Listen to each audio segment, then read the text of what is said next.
Manasés, rey de Judá, pero hizo lo que ofende al Señor, pues practicó las repugnantes ceremonias de las naciones que el Señor había expulsado al paso de los israelitas. Reconstruyó los santuarios paganos que su padre Ezequías había derribado. Además erigió altares en honor de los Baales e hizo imágenes de la diosa Acera. Se postró ante todos los astros del cielo y los adoró. Construyó altares en el templo del Señor, luego del cual el Señor había dicho: en Jerusalén habitaré para siempre. En ambos atrios del templo del Señor construyó altares en honor de los astros del cielo. Sacrificó el fuego a sus hijos en el valle de Ben Linón. Practicó la magia, la hechicería y la adivinación, y consultó a nigromantes y a espiritistas. Hizo continuamente lo que ofende al Señor, provocando su ira. Así su ira. Sí. Tomó la imagen del ídolo que había hecho y lo puso en el templo de Dios, lugar del cual Dios había dicho a David y a su hijo Salomón: en este templo, en Jerusalén, la ciudad que he escogido entre todas las tribus de Israel, habitaré para siempre.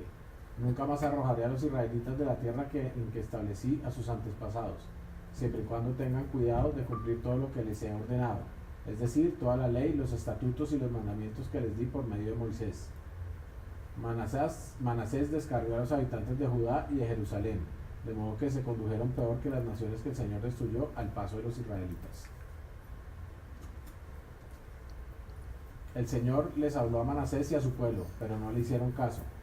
Por eso el Señor envió contra ellos a los jefes del ejército del rey de Asiria, los cuales capturaron a Manasés y lo llevaron a Babilonia, sujeto con garfios y cadenas de bronce. Estando en tal aflicción, imploró al Señor, Dios de sus antepasados, y se humilló profundamente ante él. Oró al Señor y él escuchó sus súplicas y le permitió regresar a Jerusalén y volver a reinar. Así Manasés reconoció que solo el Señor es Dios. Esta es la imagen de Manasés cuando había sido capturado. Fue un rey, que fue el rey que más años duró, el rey de Judá, duró 55 años.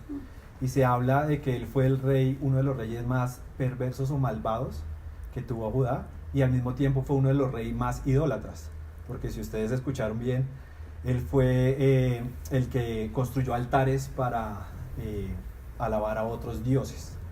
En ese momento, él, pues digamos, creyendo en otros dioses, quería pedir por su salvación, pero en realidad fue su oración y su humillación que le hizo a Dios la que le permitió salir de ahí y volver a reinar en su tierra. Eso significa que Dios lo perdonó. Él hizo varios actos, digamos, que ofendieron al Padre, pero sin embargo, con su oración y con su humillación recibió el perdón. Como anécdota, para que tengan en cuenta, la oración de Manasés es una oración que catalogan muchas personas como importante y poderosa. Muchas de las Biblias no traen la versión de la oración de él, porque se habla que esta oración pertenece a los libros apócrifos del Antiguo Testamento y no hacen parte, digamos, de las Biblias tradicionales, pero la oración como tal dice que fue tan poderosa que eso fue lo que ayudó a que recibiera el perdón. Para los que están por primera vez aquí con nosotros y los que están por primera vez conmigo online, normalmente lo que hago yo es explicar una historia cotidiana de las vidas para que pueda reforzar un poco más el mensaje que tenemos en el día de hoy. Algo así como lo que hacía Jesús con sus parábolas, que era contar como historias y para que las personas pudieran entender más. Es lo mismo que hacemos acá, y la historia de hoy no es una historia personal, sino es una historia que posiblemente nos ha pasado a más de uno y diría yo a muchos de ustedes. ¿Cuántos hemos comprado una camisa, una blusa, un vestido para ir a un evento, a una reunión importante, una reunión de trabajo, y justo antes se ensucia? ¿Qué pasa? Estamos comiendo y cualquier cosita pequeña nos ensucia la ropa. ¿Y qué es lo primero que nosotros decimos? Lo que me acaba de pasar, qué torpe, qué tonto, qué bruto. ¿Por qué hice eso? ¿Cómo nos estamos tratando? Nos estamos tratando fuerte. Exacto, nos estamos maltratando muy bien. Esto quiere decir que estamos siendo fuertes con nosotros mismos porque pensamos que no tenemos derechos para equivocarnos. Creemos que cuando nos equivocamos, si nos reprendemos fuertemente, vamos a mejorar, pero nos estamos atacando. ¿Qué sentimos en ese momento? Sentimos a veces rabia, sentimos a veces... digamos, el común denominador es vergüenza. ¿Por qué? Porque tenemos la ropa sucia y si alguien nos la ve, ¿qué nos va a decir? Uy, este man es sucio, esta persona es sucia, esta persona no lava la ropa, pero es algo que pasó segundos, minutos, horas antes y no se pudo, digamos que, solucionar el tema. Entonces, ¿qué es lo que nosotros hacemos? Tratamos de cubrirlo. Nos ponemos el saco encima, nos ponemos un chal, cualquier cosa para que esa mancha no se vea, ¿cierto? Para que los demás no nos puedan ver la mancha.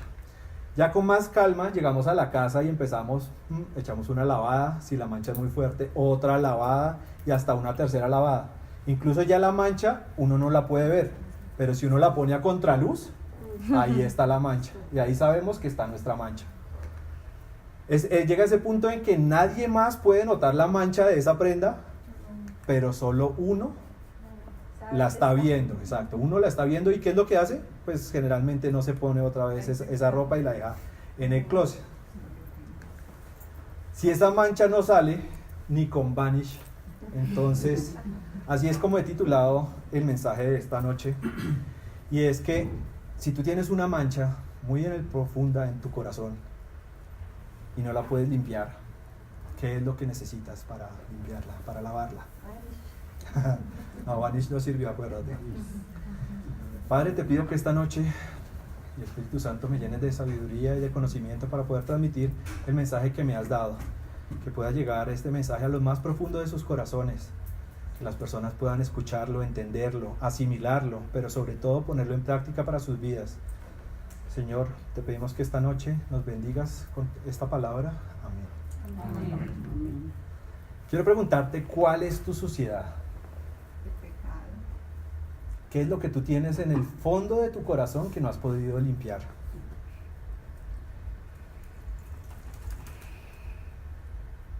¿Qué es lo que sigues viendo en ti que nadie más ve? ¿Qué es eso que está tan oscuro y tan adentro que no puede salir a la luz?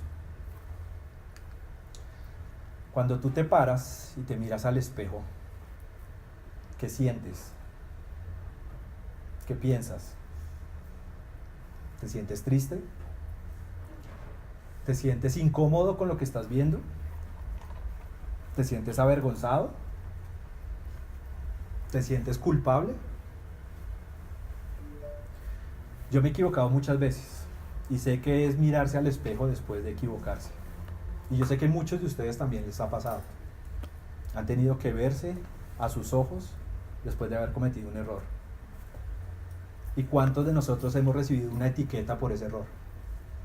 ¿A cuántos de ustedes le han llamado mentiroso por repetir una acción varias veces? ¿A cuántos de ustedes le han dicho borracho, incluso después de mucho tiempo de no beber? Es una marca que tú cargas en tu espalda, es una etiqueta que siempre te acompaña. Pero ¿sabes qué es lo más difícil? Que a veces eres tú mismo el que te etiquetas. A veces eres tú mismo el que te condenas. A veces eres tú mismo el que te estás golpeando fuertemente en la espalda. La culpa y la culpabilidad. Les voy a explicar. La culpa es una emoción, la culpabilidad es un sentimiento. La culpa es una emoción negativa. ¿Qué nos trae la culpa? Nos trae tristeza, nos trae vergüenza, nos trae temor, intranquilidad, amargura, odio hacia nosotros e incluso enfermedades. ¿Cuántas personas con culpa no han somatizado una enfermedad? A mí me ha pasado y seguramente a varios de ustedes también. ¿Qué hace la culpa? Hace que te aísles, que estés solo, que te genere una baja autoestima, pero cuando tú estás solo piensas que vas a estar, cuando estás solo piensas que estás protegido, pero por el contrario muchas veces eres eres tú mismo el que te condenas más fuertemente. Ahí es donde llegan varios pensamientos negativos. Cuando hay una culpa, sobre todo las culpas más grandes, llegan con varios pensamientos negativos que son reiterativos. Y como decía Marce, la adolescencia de hoy pasa por muchos de estos problemas, y es cuando llega el suicidio. La culpa se esconde en lo más profundo de tu corazón y te habla de una forma hiriente. Retomando a Manasés y sabiendo que era un rey idólatra, él cuando estaba en cautiverio pidió a otros dioses, pero esos otros dioses no tienen compasión, esos dioses quieren herirte porque son falsos dioses. Cuando él oró y pidió perdón y se humilló ante el Dios verdadero, ahí fue cuando recibió perdón. Hay culpas irreales y hay culpas reales. La culpa irreal habla de que son situaciones donde él habría cambiado el suceso, pero en realidad no es culpa nuestra, sin embargo la asumimos. Para que te quede más claro que es la culpa irreal, es cuando a veces nosotros decimos, es que si le hubiera dicho esto a mi novia, no hubiéramos peleado. Es que si yo hubiera llegado antes en ese momento, esa persona no se hubiera muerto. Es que si yo hubiera podido compartir más con mis papás, ellos hoy podrían descansar en paz. Son muchas, hay una más que es el ejemplo de pronto más claro, y es cuando las parejas se divorcian, los hijos muchas veces dicen, si yo hubiera hecho esto, tal vez mis papás no se hubieran separado. Pero sabiendo que por más que lo hubieran hecho o no, son acciones que no tienen que ver, que no dependen de ellos, pero sin embargo las personas tomamos la culpa y es una culpa irreal. Y también está la culpa real, que es cuando sí tenemos la responsabilidad por decisiones equivocadas y es cuando se presentan las consecuencias de esas acciones. Haciendo el análisis de este estudio, de esta palabra, encontré un estudio donde mostraban las 12 principales razones por que las personas se sienten culpables. La primera de este listado es por no haber estado con los hijos, por estar trabajando, por estar satisfaciendo placeres. Qué difícil sentirse culpable por no tener tiempo con los hijos. La segunda es por no buscar a Dios antes. ¿Cuántos decimos, claro, si hubiera conocido a Dios antes, seguramente no hubiera cometido este error, no hubiera hecho esto, hubiera ayudado a tal persona, pero ya es tarde? Por su pasado sexual. ¿Cuántas personas por hacer o por dejar de hacer se sienten culpables? Por haber amado a personas incorrectas. A veces pasamos años con una pareja y cuando se termina pensamos que es tiempo perdido. Por no honrar a los papás. Cuando no están es cuando más sentimos esa culpa. Por un aborto. Qué decisión tan difícil. Y sin embargo, pienso yo que es una sensación de culpa muy grande y está de sexta en la posición de este listado. Por adicciones al alcohol, a las drogas, al juego, al sexo, siempre estamos sintiéndonos culpables. Por no haber estudiado lo que querían. Incluso me atrevo a suponer que no solamente es lo que estudiar lo que querían, sino trabajar en lo que no nos gusta. Por no terminar una carrera. Por haberse divorciado. Por el divorcio de los papás, que era lo que les contaba hace un rato. Por el maltrato a los hijos. ¿Cuántas personas se han sentido culpables? La culpa trae graves consecuencias. Y una de las principales es que impiden el crecimiento espiritual. La culpa ata al pasado haciendo perder las bendiciones del presente.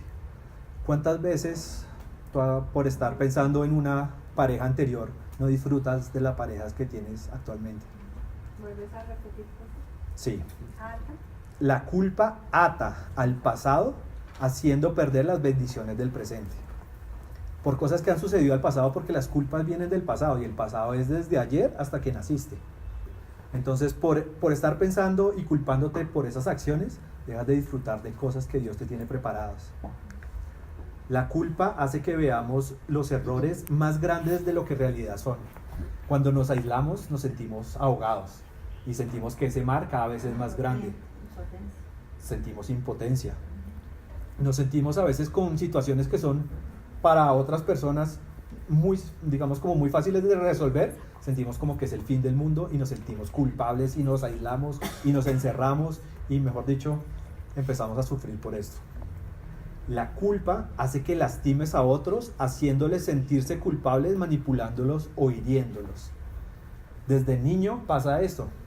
¿Qué es lo primero que te dicen cuando dicen, te tienes que comer la comida porque Hay gente con hambre. hay niños con hambre, hay mucha gente muriéndose de hambre? Te tienes que sacar buenas calificaciones en el colegio porque Te va a ir mal. tienes que ir este domingo a la iglesia porque De comer. Exacto. Siempre hemos manejado la culpa y desde muy pequeños nos manejan con culpa y se manipula con culpa. Lo peor de las consecuencias de la culpa es que nos hace sordos a la voz del Espíritu Santo. Muchas veces no nos sentimos dignos, nos alejamos de Dios por sentir culpa, porque sentimos vergüenza, porque sentimos que no merecemos estar cerca de una iglesia, de un grupo de oración, de una persona que te guíe espiritualmente. Nos da pena. Y eso es la peor de las consecuencias. Un estudio que encontré también de una universidad de Arabia Saudita dice que el sentimiento de culpa afecta al organismo. El sentimiento de culpa condujo a un aumento de la excitación de la piel, una memoria mejorada de palabras amenazantes y ciertas inclinaciones para la limpieza o, por ejemplo, cambios en la percepción de la higiene personal. ¿Quién lo creyera? Cuando uno se siente culpable, físicamente se está sintiendo sucio. O sea, ya no es algo que uno se imagine ni una analogía, sino que es literal. Y este estudio lo demuestra. ¿Qué necesitas para quitarte esa suciedad? Un buen detergente. Pero veamos estas situaciones. ¿Qué hace un padre ausente para lavar su culpa? La plata a los hijos, los regalos, La permisividad. los permisos, todo ese tipo de cosas. Está lavando su culpa, pero no es una buena lavada. ¿Qué hace una persona infiel para lavar su culpa? Regalos. Da regalos, quiere comprar la estadía de la otra persona al lado, sabiendo que ya no la ama, pero quiere tenerla como si fuera una propiedad. Y esa tampoco es la forma de lavar la culpa. ¿Qué hace una persona vacía para lavar la culpa? Las adicciones. Cosas materiales también. Es muy materialista. Y la persona que es vacía porque está centrada en el mundo, en lo material. Porque las personas que estamos centradas en Dios, en el Espíritu, esos son los que de verdad sentimos plenitud en nuestra vida. Esas no son formas correctas de lavar. Vamos a leer esto, Camilo, porfa. Hebreos 10, 15, 18. El sacrificio de Cristo una vez y para siempre. Y el Espíritu Santo también da testimonio de que es verdad, pues dice: este es el nuevo pacto que haré con mi pueblo en aquel día, dice el Señor. Pondré mis leyes en su corazón y las escribiré en su mente. Después dice: nunca más me acordaré de sus pecados y sus transgresiones. Y cuando los pecados han sido perdonados, ya no hace falta ofrecer más sacrificios. Y dice: nunca más me acordaré de sus pecados y sus transgresiones. Y cuando los pecados han sido perdonados, ya no hace falta ofrecer más sacrificios. Pero sin embargo, tenemos esa mancha en nuestro corazón. Y la tenemos ahí y no la podemos sacar. ¿Cómo? No es- ok. Bueno, esperemos que se restablezca. Pero les traigo hoy una buena noticia. Les traigo el mejor detergente traído desde el reino de los cielos. Directamente. Vamos a hacer el pedido de Es gratis. 30 o 60 de esos detergentes para poder limpiarnos, para quedar limpios.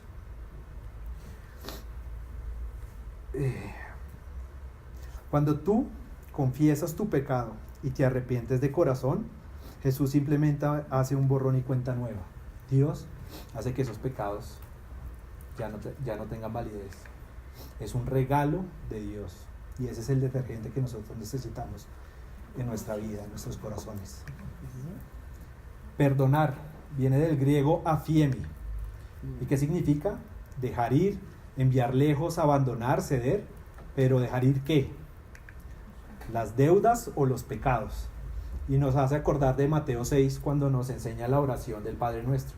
Normalmente como nosotros la oramos, decimos, perdona nuestras ofensas, así como también nosotros perdonamos a quienes nos ofenden. Pero en la mayoría de las versiones de la Biblia tú vas a encontrar, perdona nuestras deudas, así como nosotros perdonamos a nuestros deudores. Y justamente esa frase me decía hace poco un amigo, qué bueno sería dársela al BBVA, a ver si me ayuda con la deuda, pero no, eso no sirve para eso. Y lo mismo se encuentra en otras versiones, que ayúdanos con nuestros pecados, así como nosotros perdonamos a quienes pecan en contra de nosotros. ¿Yo puedo decir una cosa ahí? Sí, claro. En este tema de reconocer las culpas y de perdonar, muchas veces no sabemos qué es lo que está pasando, ¿sí? Entonces hay que pedirle al Espíritu Santo que nos empiece a mostrar, porque a veces esas cosas quedan dentro de nosotros. Sabemos que algo está pasando, pero como que no las confrontamos, porque son cosas que nos pasaron hace mucho tiempo. Entonces es súper importante pedirle al Espíritu Santo que nos muestre, que nos vaya revelando y que nos podamos confrontar, o sea, confrontar con esa verdad, que es quitarnos esa culpa como tal. Y la Biblia dice, la verdad os hará libre, ¿sí? Entonces, aquí pues aplica perfectamente. O sea, si yo me confronto conmigo misma, miro esa verdad y empiezo a perdonar, a dejar ir, a abandonar, a ceder, pues voy a ser libre. Voy a ser completamente libre y esa camisa me la voy a volver a poner. Exactamente. Quiero que me den tres, no diría beneficios, tres aspectos cuando no perdonas. Tres. Tranquilidad. No, cuando no cuando perdonas. no perdonas. Rencor, Amargura, enfermedad y rabia. Muy bien. ¿Y cuando perdonas? Tranquilidad, paz. No, cuando perdonas. Paz, feliz, exacto. Muchos de ustedes saben esta historia, que es la historia de la mujer adúltera. Y para los que no sepan, es básicamente los fariseos encontraron a esta mujer en pleno acto de adulterio y se la llevaron ante Jesús para que fuera apedreada, porque ese era el castigo de esa época. Todos tenían en sus manos la piedra listo para que Jesús simplemente diera la orden y empezara, digamos, su castigo. Y lo que hace Jesús es que les dice a las personas, dice, el que esté libre de pecado, que lance la primera piedra. Y todos soltaron sus piedras y se fueron. Y Jesús después le dice a la mujer, ¿me ayudas con esto, Camilo? Entonces Jesús se enderezó y le dijo, mujer, ¿dónde están todos? ¿Ya nadie te condena? Y ella dijo, nadie, Señor. Entonces Jesús le dijo, tampoco yo te condeno, vete y no peques más. Ya nadie te condena, tampoco yo te condeno, vete y no peques más.